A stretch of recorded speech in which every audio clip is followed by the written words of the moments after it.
What does a true pilgrim look like? Not someone in robes on a mountaintop, but a quiet figure among us.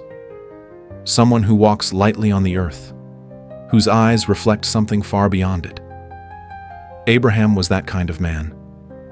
Not just the father of a nation, but the father of every pilgrim who longs for a better country. The Bible describes Abraham's journey in simple terms. Abram departed, went forth, passed through, removed, journeyed. Step after step, tent after tent, he walked by faith, not knowing where he was going, only knowing who was leading him. He didn't belong anymore, not to Ur, not to Haran, not to Canaan. He was a stranger, a sojourner, a man with no permanent home on this earth. Pilgrims like Abraham aren't only found in deserts or wilderness.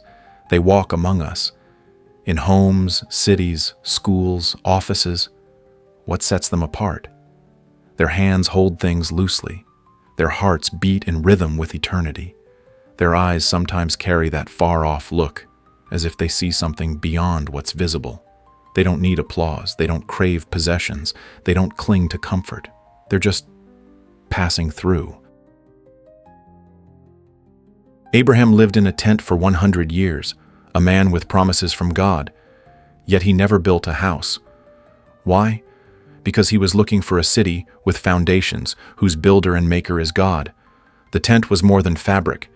It was a statement. This world is not my home. And he lived that truth. He refused to blend in. He refused to intermarry. He paid for everything he took. He wouldn't even accept a shoelace as a gift. The tent reminded him, and reminds us, that comfort can be the enemy of calling. If they had been mindful of the country they came out of, they might have had opportunity to return. But Abraham never looked back. Everywhere Abraham went, he built an altar. Not just for prayer, but for sacrifice. The tent says, "I'm not staying." The altar says, "I belong to God."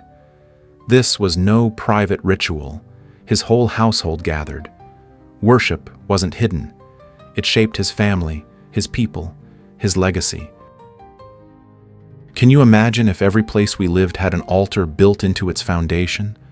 Not just churches, but homes, businesses, classrooms, where prayer and sacrifice still rise. Maybe today's families don't fall apart because the world is so dark, but because there's no altar at home. Finally, the promise came. Not until Abraham had fully obeyed, not until he'd walked the walk and built the altar.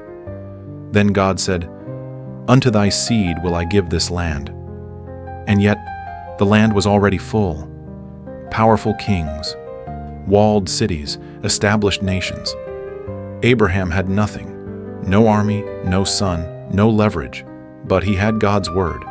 And that was enough. Do you feel like a stranger in this world? Do you ever wonder why you don't quite fit in?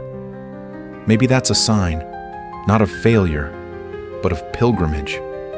Pilgrims live with light feet and lifted eyes. They set up tents, build altars, and walk toward promises that seem impossible. But God sees, He remembers, He rewards. He calls the faithful not just servants, but heirs of a kingdom that cannot be shaken. So keep walking, keep worshiping, keep believing. You're in good company. You walk the same path as Abraham, the first of the Pilgrim Fathers. This story is drawn from the book Abraham, The Obedience of Faith by F.B. Meyer, Chapter 4, the first of the Pilgrim Fathers. Subscribe and join us for the next chapter of Abraham's journey. Let's walk together, one step of faith at a time.